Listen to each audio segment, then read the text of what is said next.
Quédate en la nueva frecuencia de Radio Quinta.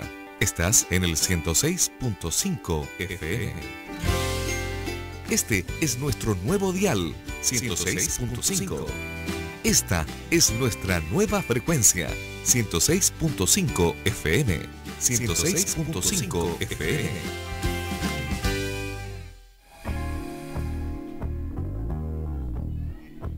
Llegó el momento en que se revelan los misterios del mundo. Comienza su programa Círculo Fantasma con Cristian Pérez y Patricio Ruiz.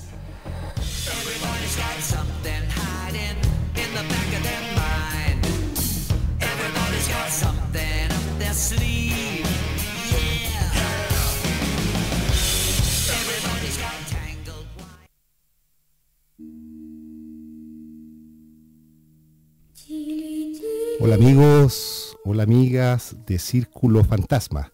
Estamos ya en el capítulo número 7 y esta noche tendremos un invitado muy especial que hablará sobre exopolítica.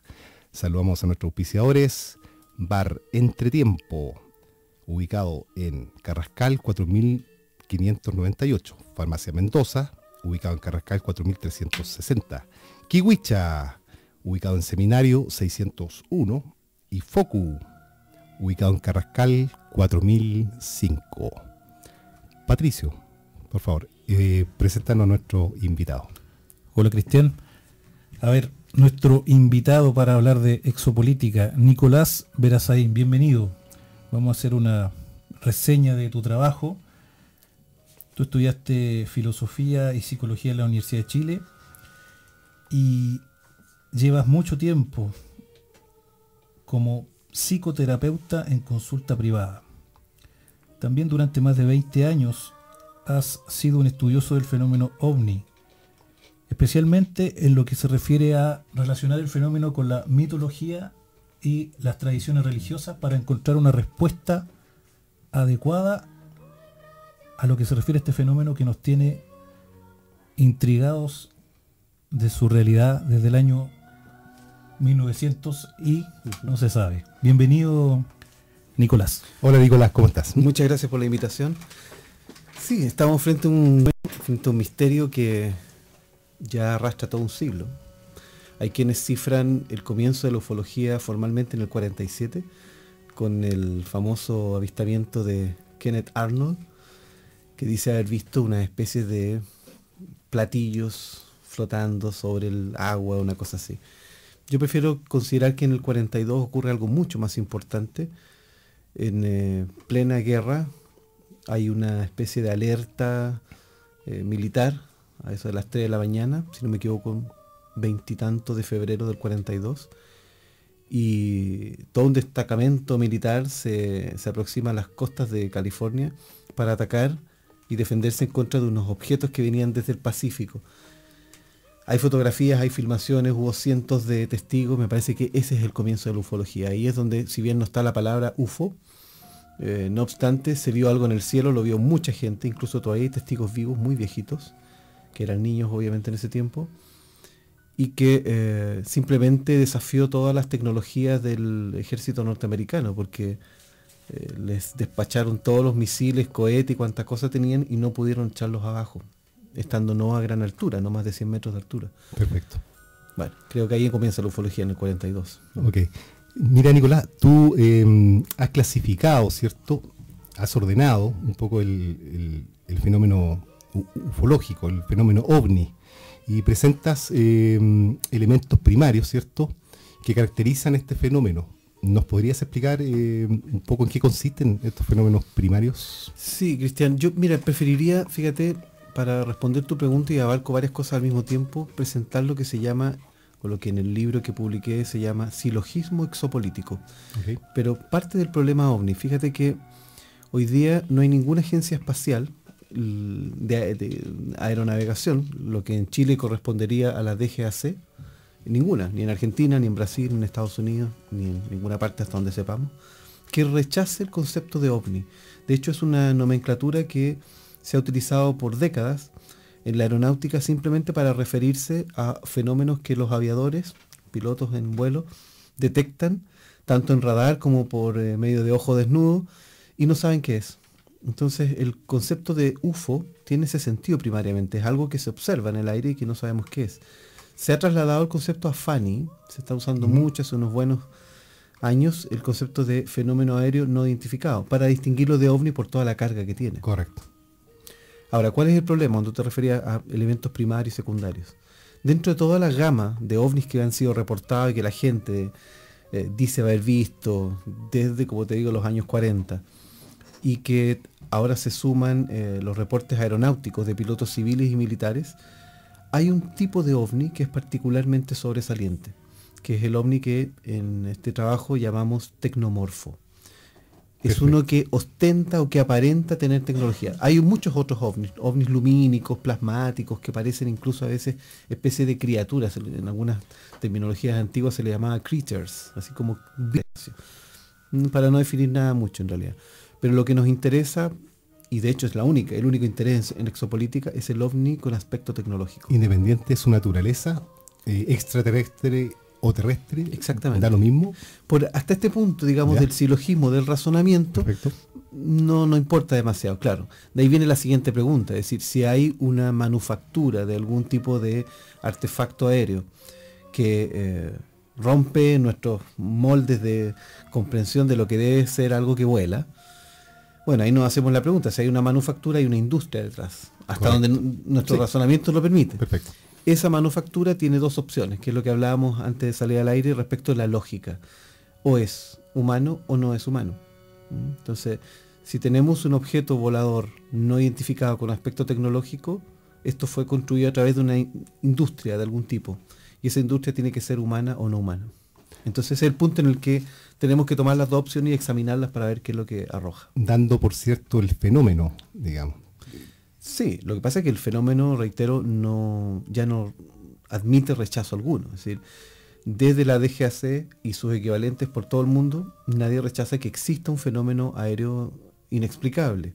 El punto es que, lógicamente, no podemos ofrecer ninguna respuesta definitiva porque no hemos logrado atraparlo, cazarlo, reproducirlo o predecirlo, que son las exigencias. No hemos podido hacer eso, así que por ahora es una cuestión especulativa. Bueno, al menos formalmente. Claro. Quizás los gobiernos efectivamente conozcan la verdad. Y vamos a pasar en el segundo bloque a ese punto, ¿cierto? Con la exopolítica. Así es.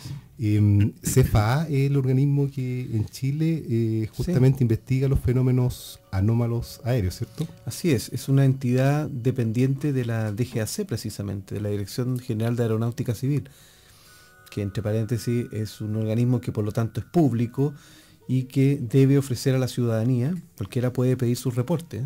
Todos nosotros podemos hacer el oficio de solicitar que se revele la información que tiene el CFA y así lo hacen. Han sido bastante correctos y han respetado la ley de transparencia. Entonces, en general, los casos que están archivados están disponibles para cualquier ciudadano que vaya, golpee la puerta y en Cerrillo y todo el mundo puede acceder.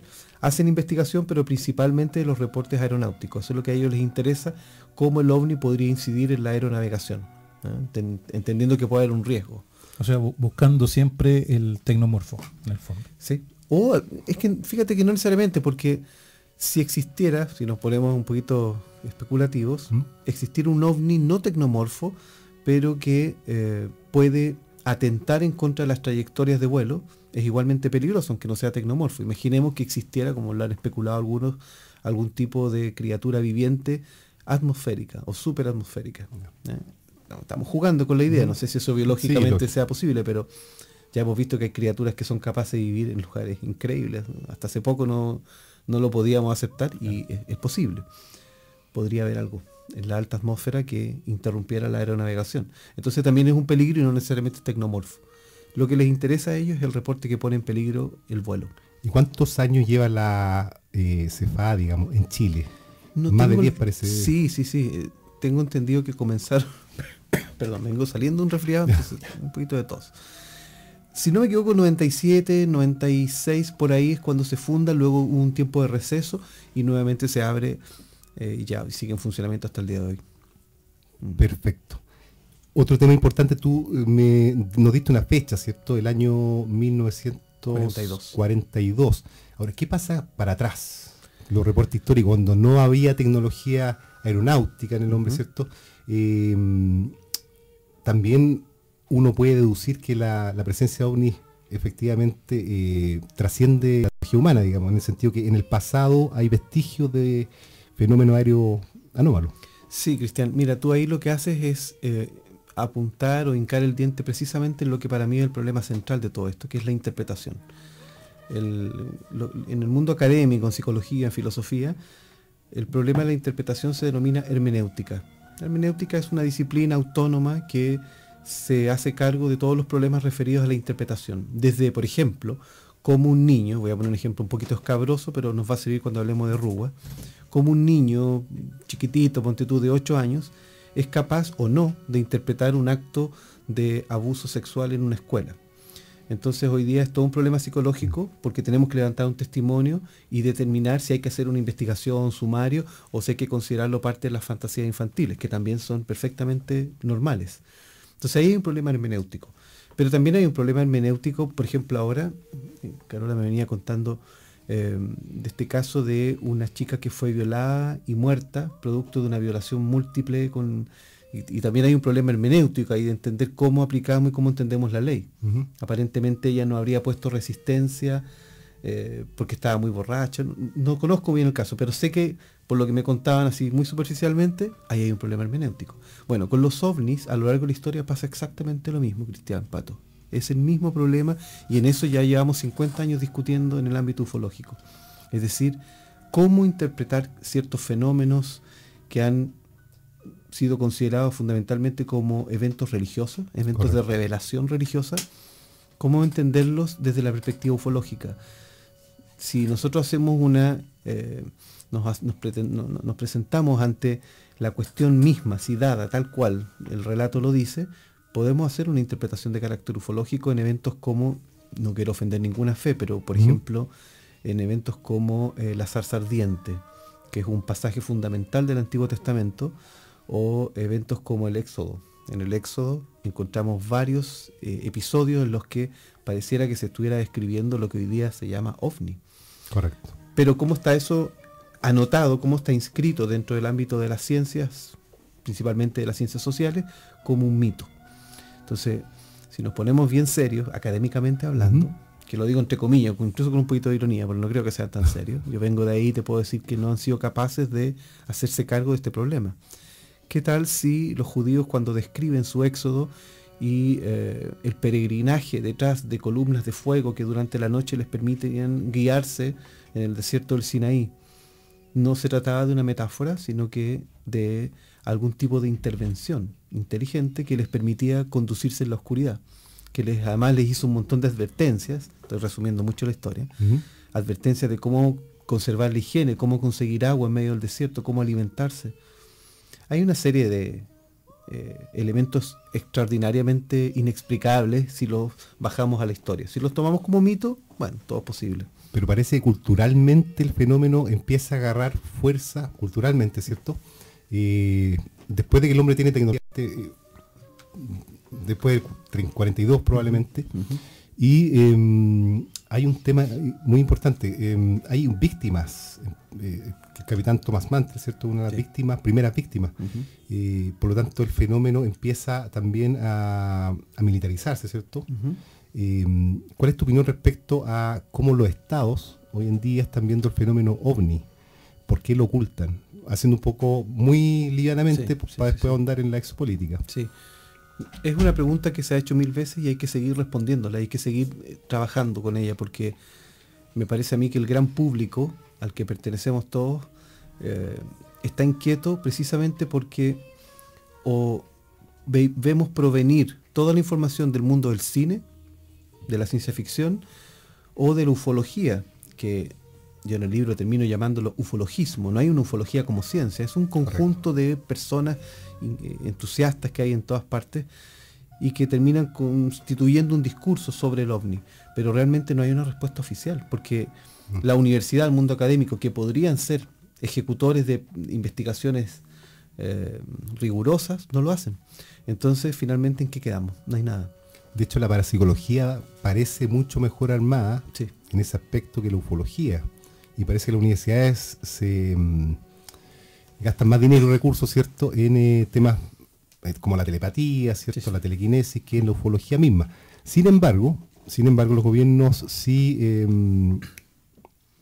hacia afuera, ¿cierto?, nos dicen que están estudiando o invierten fundamentalmente en encontrar a través de radares, ¿cierto?, alguna señal que implique un contacto con una vida inteligente. ¿Cómo Sí. divides esas dos? Por un lado son muy herméticos con el tema OVNI, pero por el otro el tema de tener un contacto con una inteligencia es muy abierto. Sí. ¿Cómo tú ves esa dicotomía un poco? La veo bastante esquizoide, bastante divisoria, Sí, bastante... claro. Por un lado gasto muchas lucas Sí. en antenas, ¿cierto? Pero por otro oculto el fenómeno OVNI. Mira, es que yo no creo que pudiéramos perdón, hacer una atribución tan inmediata de que ocultan, porque Ya. no lo sabemos en rigor. Es una inferencia que uno hace, sobre todo atendiendo la historia norteamericana, principalmente las agencias de inteligencia respecto al fenómeno OVNI. Hay un autor muy importante, Richard Dolan, que es un historiador norteamericano, que trabaja muy en serio, y él hizo una investigación muy extensa sobre la relación del Pentágono, la CIA y las distintas agencias de inteligencia respecto al fenómeno OVNI desde los años 40. Son 3 tomos, de hecho, 3 tomos que deben ser cada uno de ellos el doble por lo menos de este libro. Y lo que a él le interesa es ver y visibilizar cómo el gobierno norteamericano se ha interesado por el fenómeno OVNI, sistemáticamente ha invertido grandes sumas de dinero. Entonces, la pregunta es muy simple. ¿Realmente no les interesa? ¿Realmente no hay nada ahí para que ustedes se gasten millones y millones de dólares en investigación? Que eso no tiene sentido. Uno podría entender que haya habido un proyecto como el proyecto Blue Book, por ejemplo, que tomó algunos años, se encargaron de cerrar el tema en un cierto concepto, digamos, y lo hubieran abandonado, pero no es hace poquito supimos de las últimas inversiones que se siguen haciendo en investigar el fenómeno. Es decir, en buenos términos, ya podemos decir con toda fuerza, el gobierno norteamericano sigue muy interesado en el fenómeno OVNI, a tal punto que invierten grandes sumas de dinero en investigarlo. Entonces, finalmente los resultados de esto es lo que nosotros no podemos enterarnos. Y no solamente en Estados Unidos, en Chile, en ninguna parte hemos logrado extraer esa información última, no lo sabemos. Por lo tanto, cuando tú me preguntas por SETI, por estos grandes proyectos radioastronómicos, por ejemplo, me parece que no van en la misma línea, son dos planos completamente distintos. Creo que SETI en todas sus formas es necesario, porque nunca hemos descartado, pese a que uno termina escribiendo cosas como esta, dando entrevistas como esta otra, y afirmando que hay presencia alienígena. Yo creo que vamos a llegar a ese punto. No obstante, yo podría estar en un inmenso error y podría estar equivocándome de plano, y todo lo que he creído hasta aquí haber sido un error de cálculo, de interpretación. Un dato anecdótico, pero si fuera Chile sería un escándalo, es que cerca del 49% del presupuesto estadounidense no se declara. No se declara. O sea, estamos hablando de que con eso puedes financiar Exactamente. cualquier cosa. Sí. Cualquier cosa. Así es. Nicolás, ¿te gusta la música? Mucho, sí. ¿Algún cantante en especial? David Bowie, Bowie. Alguien que me gusta mucho, sí. Perfecto. ¿Y algún tema que quieras? Slow Burn, ¿puede ser? A ver, nuestro director Jairo va a tener en 3 segundos Slow Burn.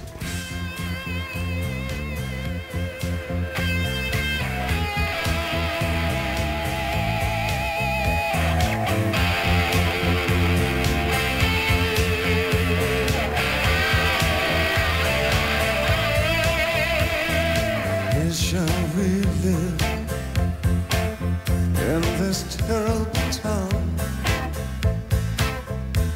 where the price for our eyes shall squeeze them tight like a fist?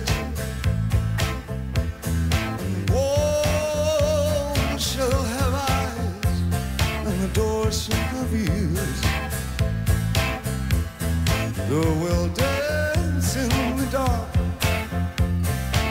but they'll play with our lives like a storm,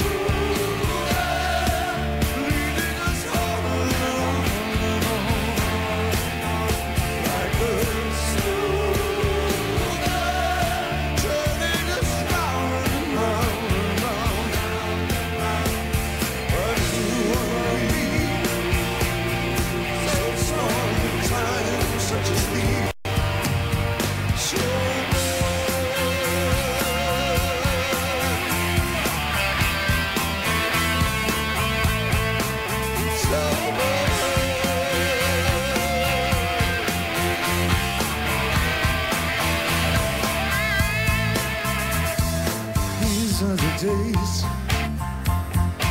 These are the strangest of all. These are the nights. These are the darkest of all. But who knows? Echoes and sound halls. Who knows? Though the years snare us all, like a soul leading us all along and on, like a soul twirling us round and round, moved upside down. There's fear around, there's fear around.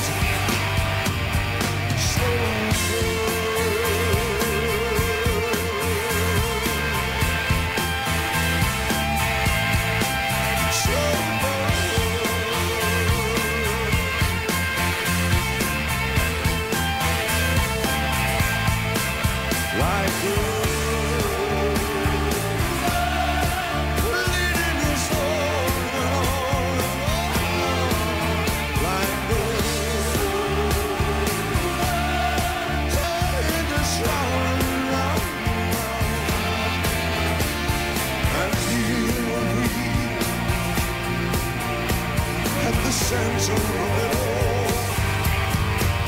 So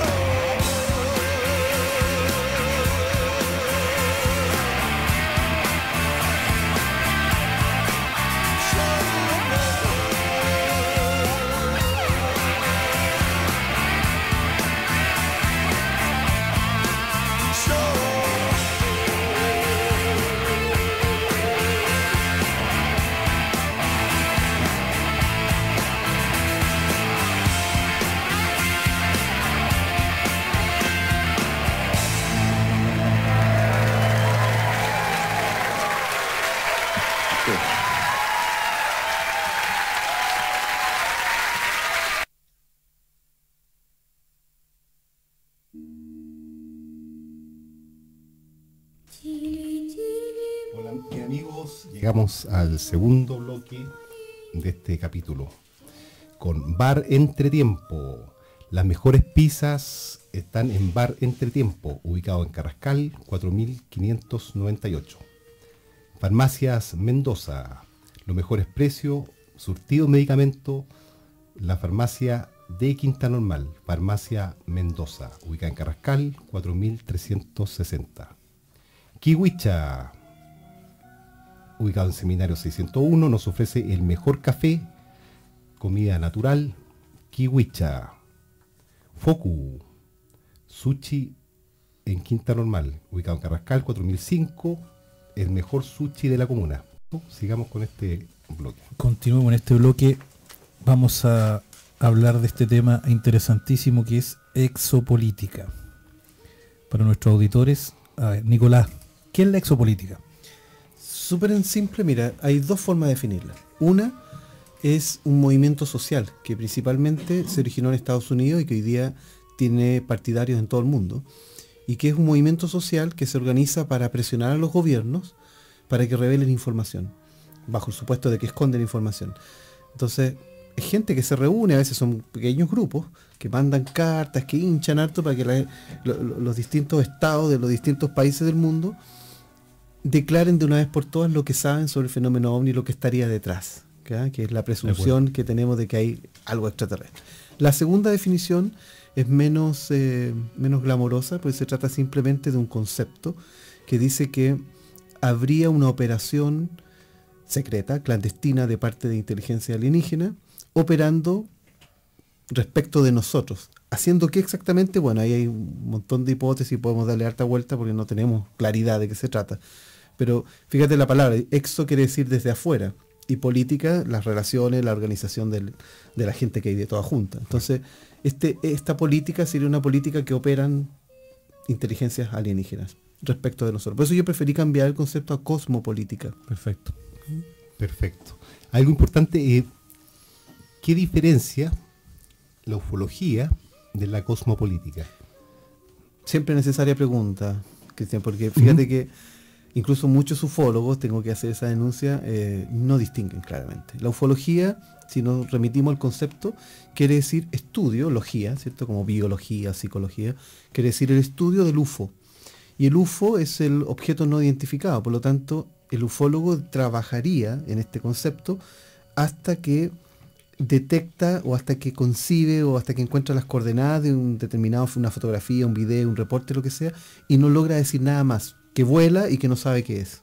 Hasta ese punto debería llegar el ufólogo estrictamente hablando.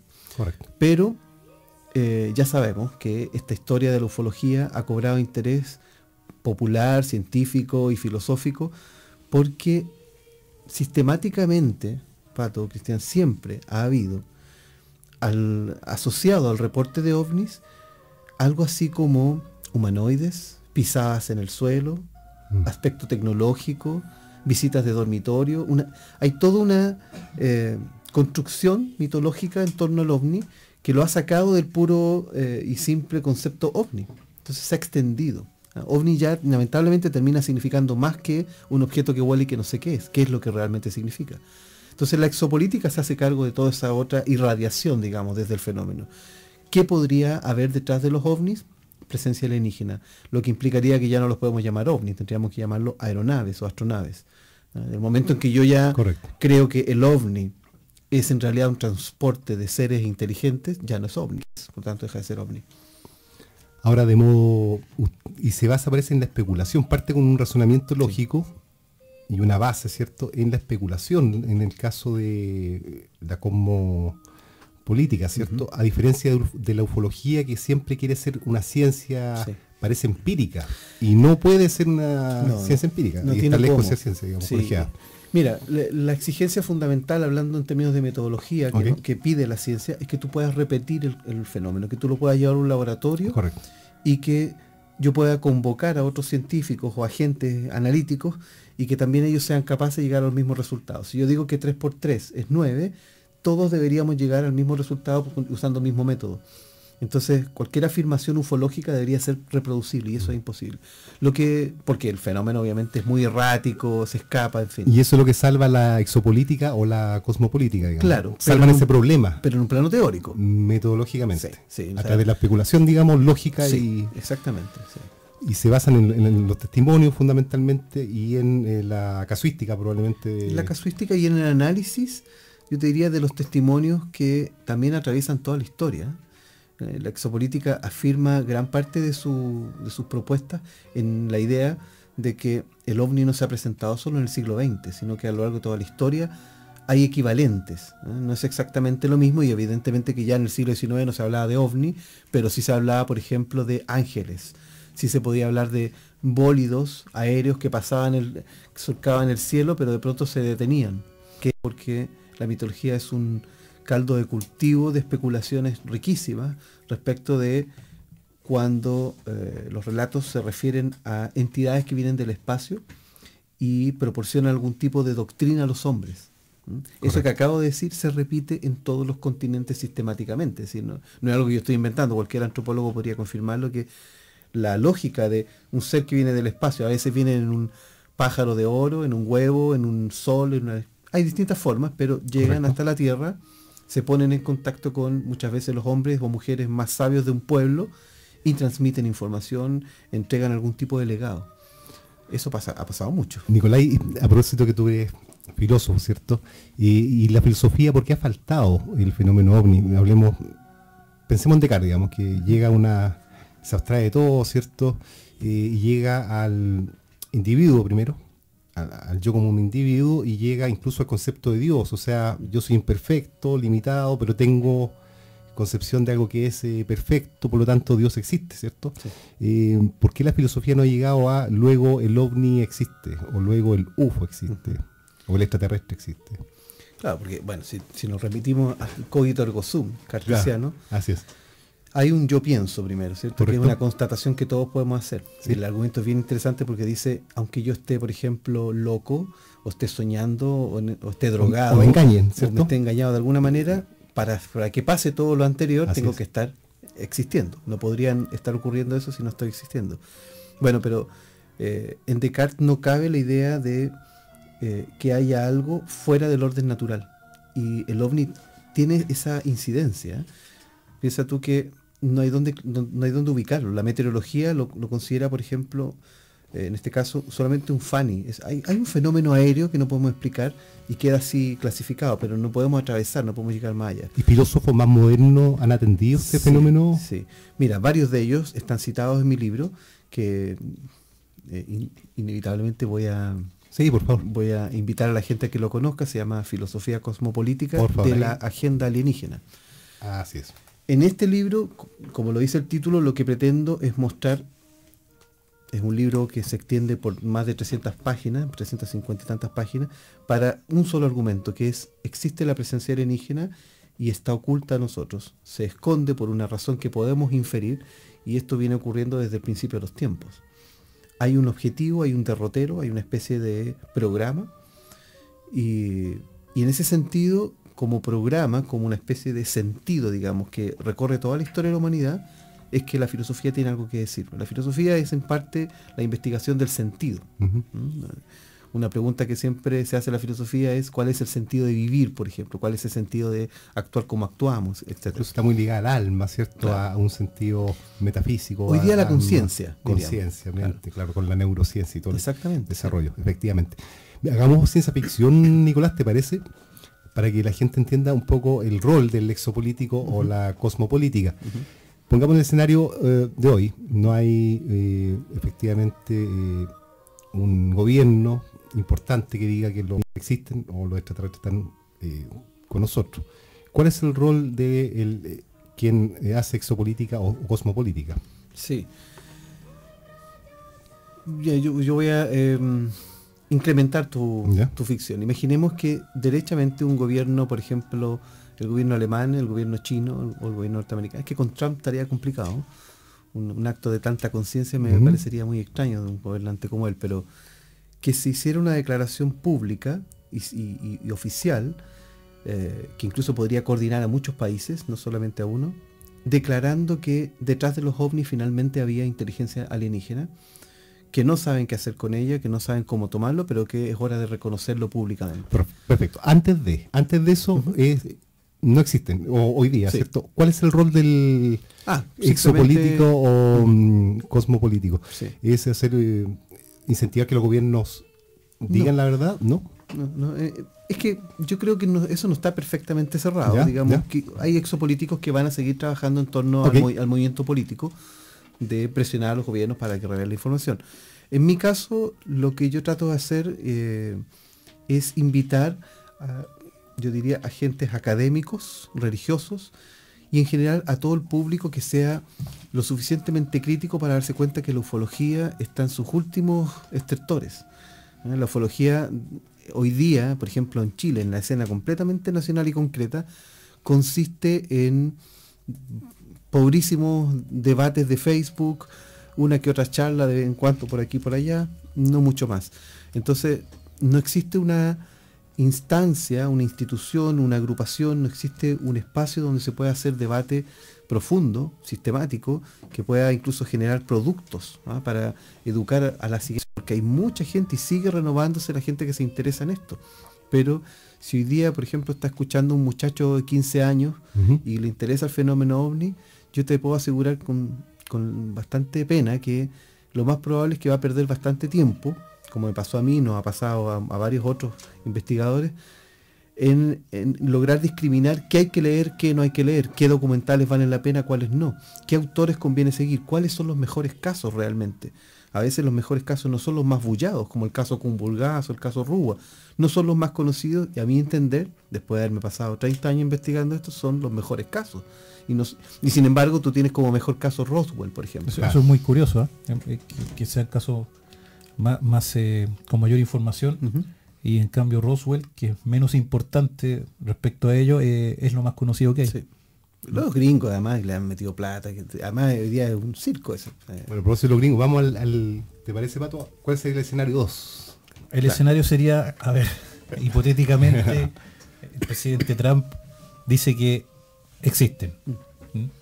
Claro. ¿Cuál Los sería extraterrestres los extraterrestres ¿cierto? existen? y hay tecnología. Exacto, están entre nosotros. Pongamos. Reconocemos esta tecnología y reconocemos su existencia a nivel mundial.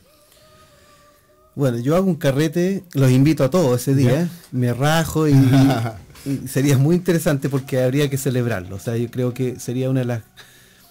Sentiríamos mucho esa suerte de alivio de saber que estuvimos sospechando algo que finalmente era verdad y que lo sospechamos por mucho tiempo sin evidencias, pero bueno, una declaración como esa habría que tomársela muy en serio. Pero las repercusiones que tendría, el impacto que significaría esto sobre doctrinas religiosas, por ejemplo, como mencionabas tú sobre la bolsa, que va a traducir obviamente la inestabilidad, el riesgo, el miedo que significa que todo se mueve. Yo creo que un elemento como la este... especulación incluso. Sí, todo se ve afectado. No creo que nada quedaría parado en sus pies. Todo, se mueve el piso. Sí. Todo. Absolutamente. Porque, mira, ¿qué es lo increíble de esto? No es que si nosotros nos enteráramos mañana a través de un radiotelescopio que a miles de años luz de acá, a una distancia inalcanzable, por fin encontramos un planeta con agua, con tierra, etcétera, y finalmente descubrimos que hay vida, hay un tipo de vida aparentemente inteligente, no nos escandalizaría tanto, sería algo que nos daría tiempo para respirar. Pero cambiemos el escenario como lo estábamos planteando. Imaginemos que la declaración es la siguiente: no solo hay inteligencia alienígena en la Tierra, entre nosotros, como decías tú, sino que, peor aún, no tenemos la manera de ponernos en contacto, no responden el teléfono, no se interesan por explicarnos en qué consiste su programa y tienen una tecnología tan avanzada que les permite escabullirse de cualquier tipo de captura de rastreo, tecnología y rastreo, claro. O sea, están entre nosotros, es como a ustedes que les interesa lo paranormal, lo parapsicológico, es como un fantasma. Claro. Ya terminamos por reconocer, aquí habita un fantasma, se aparece cuando quiera, hace lo que quiera, no hay nada que hacer.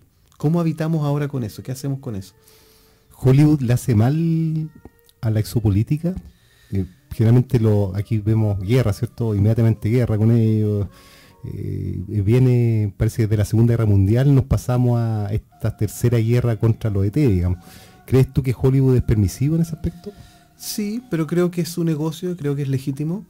Yo más bien, y ahí se ahorita he hablado el tema, creo que es la educación en todas sus formas la que tiene que brindar las herramientas para que un cabro de 12 o una persona de 30, lo que sea, tenga la capacidad de discriminar que es una película y que no extraiga de ahí los conceptos, las ideas que le van a permitir pensar esto. O sea, ojalá pudiéramos hacer esa distinción y disfrutar de la película tranquilamente sin creernos que ahí estamos accediendo a la información. Si tú nos tuvieras que recomendar una película y a los radioescuchas... Arrival. ¿Cuál? Arrival, la llegada. Arrival. Sí. Ya, Definitivamente. ahí tenemos 9. Ya la vi, muy buena. Muy buena. Bueno, ahí hay una recomendación, efectivamente, una película que puede ayudar un poquitito a ver... ¿Tú la viste, Pato, cierto? Sí. Es ciencia ficción realista, digamos, en el sentido... La recomiendo porque tiene ciencia ficción, obviamente, como es una película del estilo del espacio, pero tiene un mensaje que a mí me sorprendió, digamos, y vine a entender al final de la película, del tema de cómo manejan el tiempo. Sí. Así que se recomienda ver de todas maneras. Perfecto. Tú, Nicolás, ¿podrías brevemente describirnos si las teóricas razas? Muy brevemente. Porque nosotros hemos escuchado de algún 50 razas, ¿cierto? 3 razas, los grises, los rubios, ¿cierto? Altos, están los de Sirio. ¿Tú tienes algún antecedente dentro de esta especulación en donde puedas dividir a los ET en algún tipo de raza o...? Sí, mira, lo que es hago... Es súper difícil la pregunta, pero...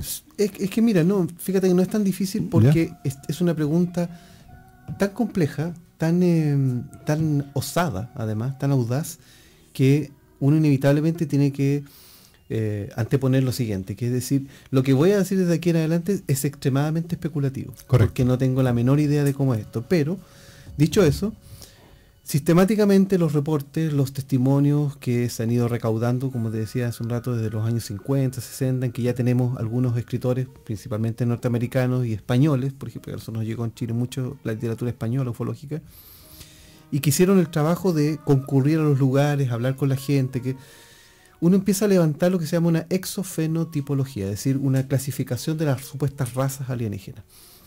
¿Qué es lo que hacemos? Entonces, las vamos anotando, las vamos inscribiendo como lo que la persona dijo.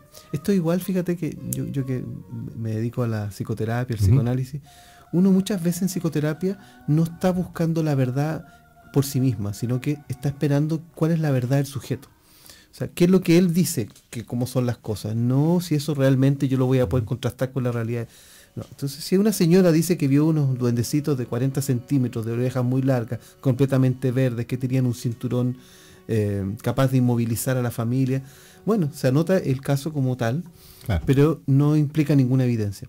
Me interesa, como digo, el hecho de que tanta gente hablando de esto, o estamos ante una nueva psicopatología que no hemos llegado a entender ni desde la psicología ni desde la psiquiatría, o esta gente no está loca y está refiriéndose a algo que apenas pudo describir, y ahí tenemos esas 54 razas, las que sean. Ahora, el problema con los grises, por ejemplo, esta famosa raza de los macrocéfalos grises de ojos muy Correcto. grandes, es todo un problema, Cristian, porque hay dos casos que para mí son apabullantes, que es el caso Kumburgaz de Turquía, año 2007 al 2009, y el caso del 94 en Ruwa, África. ¿Por qué es interesante? Porque en ellos dos hay grises. ¿Te parece que vayamos en el próximo bloque al caso Ruwa, que es un caso extremadamente interesante? Bien, saludamos a nuestros auspiciadores: Bar Entretiempo, Farmacias Mendoza, Kiwicha Café y Focu. Bien, vamos a ir con un tema, ya que tú dijiste, hablaste de una de Freud, de todo Sí, lo que es el sí. psicoanálisis, ¿cierto? Personalidad paranoica, de Alice Cooper.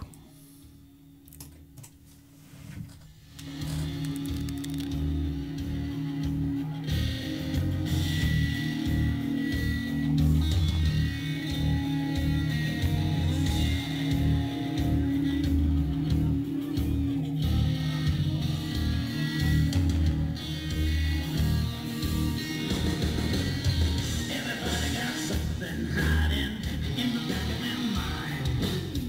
Everybody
estamos en el tercer bloque. Saludamos a nuestros auspiciadores Bar Entretiempo, Farmacias Mendoza, Kiwicha y Focu. Bien, Pato, vamos entonces al caso Rugua, ¿cierto? Correcto, vamos a hablar de un caso que fue mencionado en el bloque anterior y Nicolás nos va a explicar de qué se trata el caso Rugua. Muy cortito, pero mira, la verdad que de hecho hay una presentación que está en YouTube, te ponen caso Rugua, Verasay mi apellido, y ahí hay una presentación de 1 hora en la que doy un poquito más de detalles. También está el libro, obviamente, tiene un capítulo bastante extenso sobre el caso Rugua. En breve, en septiembre del año 94, en Zimbabue, que es un país oriental de África, un grupo de niños, a eso de las 11 de la mañana, sale al recreo, 200 y tantos niños, y dicen haber visto un ovni circundando el espacio, el patio, digamos, de la escuela, una escuela básica. Y 62 niños hablan de este grupo, derechamente de un platillo volador metálico, y dentro de esos 62 niños, unos pocos, además, humanoides que habrían emergido directamente de este aparato que finalmente se deposita en la Tierra y tendría todo el aspecto del famoso gris.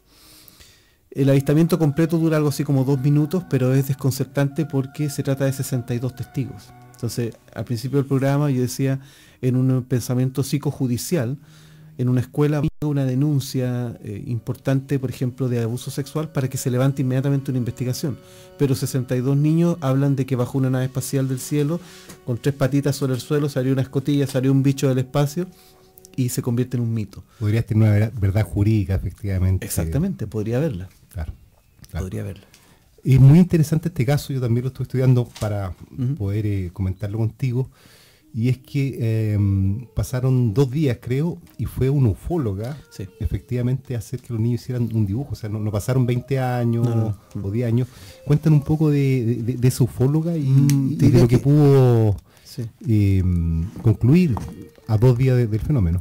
Más que eso, Cristian, el director de la escuela, Colin Mackey, llama directamente a la más famosa ufóloga de Sudáfrica, la Cynthia Hind, que murió hace un par de años atrás, y ella le dice, oye, mira, acaba de pasar esto, ¿qué hago? Entonces ella le dice, pásale inmediatamente papel y lápiz a los niños que dibujen lo que vieron. Los dibujos son del mismo día, perfecto. Están hechos dentro de 1 hora después del evento. Ella va 2 o 3 días después, pero los dibujos ya estaban. Aquí tengo algunos reproducidos para que los puedas ver. Son bien interesantes porque desde el punto de vista de la psicología, digamos, del testimonio pictórico del niño, hay varios elementos que nos permiten, yo personalmente lo diría así, asegurar que los niños aquí están tratando de componer una descripción de lo que vieron. De hecho, hay distancias diferentes, no todos los dibujos son iguales, porque evidentemente los niños no estaban ubicados a la misma distancia del fenómeno. Hay distintos ángulos. Claro. Pero eso ahí quedó, te fijas, no pasa nada más. Se convierte finalmente en un gran caso, pero hay autores que me parecen muy serios que lo consideran necesariamente, aquí este es el énfasis que yo pongo, una psicosis colectiva. ¿Por qué, dirán ustedes? Porque no puede ocurrir algo así. ¿Cómo va a ocurrir una cosa como esa? Que viene un bicho del espacio, se aposta en una zona del patio de recreo del colegio, mira un ratito a los niños, incluso se supone que con una niña tuvo una especie de comunicación telepática, y luego se va. Bueno, no sería posible. No, pues no es posible, esas cosas no pasan. Hubo un famoso psiquiatra también que se evaluó más tarde. John Mack. Efectivamente, un destacado psiquiatra de una universidad... Harvard. Sí. Ya.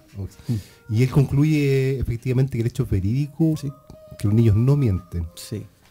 Pero mira, para ser súper franco, yo trato de ser lo más honesto posible. Okay. John Mack tiene todas las credenciales para que lo pongamos en un pedestal como psiquiatra. Fue un gran investigador.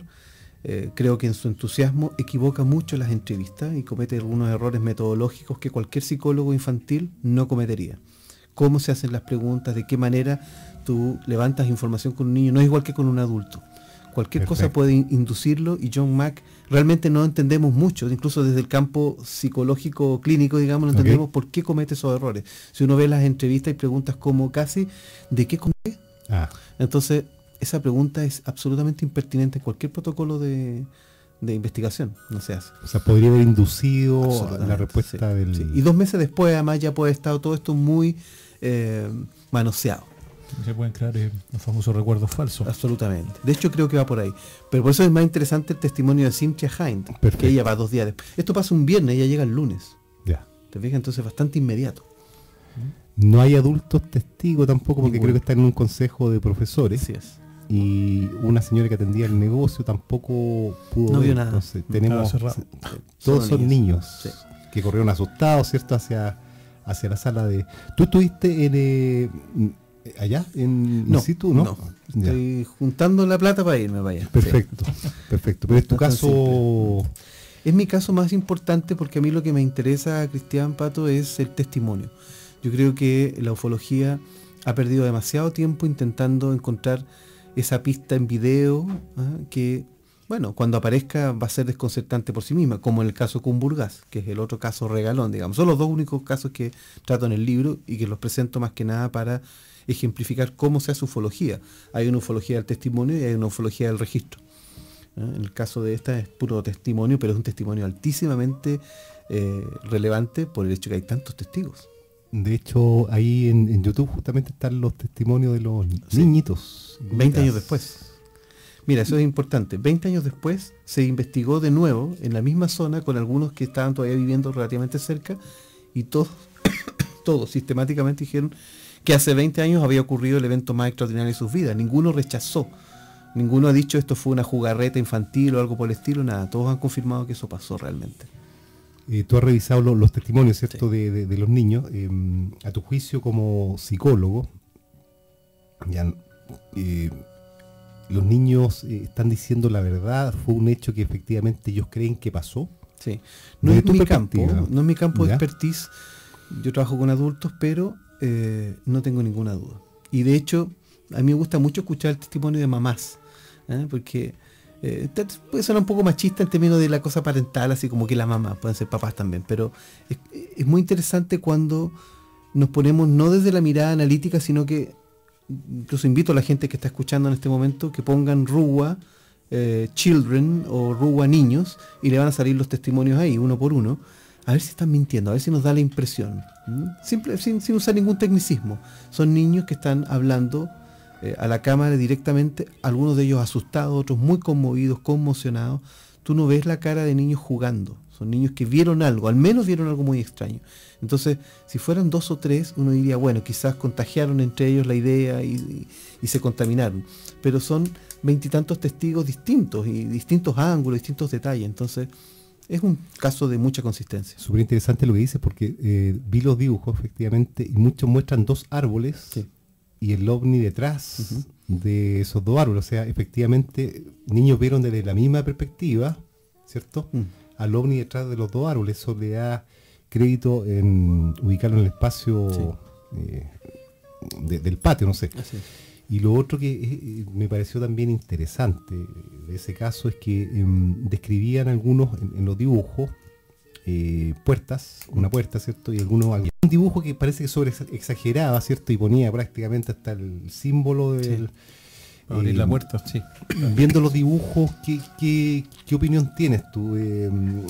Efectivamente era un ovni tipo platillo volador. Calza completamente, sí. Hay patas, hay escotilla, hay fuselaje, hay ventanas. De hecho, eso tú te referías, me he dedicado bastante a examinar, son 5 árboles. 5 árboles dispuestos. De hecho, en el video que graba Cynthia Hind, cuando ella va con su hijo, y su hijo graba todo digamos, el rastreo que hacen en el lugar. Y hay 2 niños que la conducen al lugar donde habría bajado el objeto, y efectivamente habían 5 árboles. Y esos 5 árboles aparecen en más de 20 dibujos, de distintos ángulos, distintos tamaños y distinto trazo. Obviamente no todos los niños dibujan igual, digamos con la misma habilidad, pero siempre está identificado eso y el objeto al medio con patas y, lo que es más importante, con criaturas. Claro. Están los humanoides, muchos de esos dibujos. 2, creo que son los 2. que, y muy rápidos. Exactamente. Como que saltaban, ¿cierto? Esa es una cosa muy extraña, sí. Otro detalle que me pareció muy curioso es una especie de aleta que describen algunos niños. Ah, no. Sí, mira, no, ese detalle es muy ¿Ya? interesante. Eso es otra cosa. Yo hace 5 años atrás logré ubicar a uno de estos niños, ¿Ya? después de una investigación por Facebook que me tomó un año, de contacto tras contacto, hasta que llegué a un exalumno del colegio de Rúa, el colegio Ariel, que se llama Ariel School. Y este muchacho, que hoy día tenía 30 y tanto, 35 años, una cosa así, accedió a dar, no puedo reproducir su nombre, primero porque no me autoriza, y segundo que me lo hubiera autorizado, es un nombre de 30 letras, un nombre africano tradicional que no podría repetir. Pero actualmente él es un ingeniero en electrónica, y él me dice que en esta entrevista, que no la puedo revelar, pero tengo autorización para trabajar con el material, él estuvo muy cerca del platillo. Él habla de un platillo y me decía, yo trabajo con ingeniería, soy ingeniero, trabajo con tecnología. Decía que él veía una especie de aletas respiradoras a lo largo de toda la línea Ecuador, digamos, del objeto, que era bastante esférico. Como él asume que era algo así como una escotilla de respiración, una cosa así. Increíble. Nicolás, mira, se nos ha pasado el tiempo súper rápido. Te agradecemos infinitamente haber estado acá en la radio y bueno, hay un debate, ¿cierto?, en el mes de junio, sí, en el cual tú estás invitado junto a Nicolás Maestro y Eric Martínez. Así es. Va a ser un debate muy interesante, ver las tres visiones, ¿cierto?, de la ufología. Y bueno, que ha invitado también a otro programa. La verdad que llegaron muchos temas. Esto es un barniz, digamos, de todo lo que es tu trabajo. Lo entendemos así. Y nuevamente te damos las gracias, Nicolás. Encantado. Muchas gracias por acompañarnos en este programa, Nicolás. Muchas gracias por venir. Saludamos por última de nuestros auspiciadores: Bar Entretiempo, Farmacias Mendoza, Kiwicha y Focu. Bien, nos despedimos, amigos. Gracias por la sintonía y nos vemos el próximo martes con otro interesante invitado. Buenas noches. Buenas noches.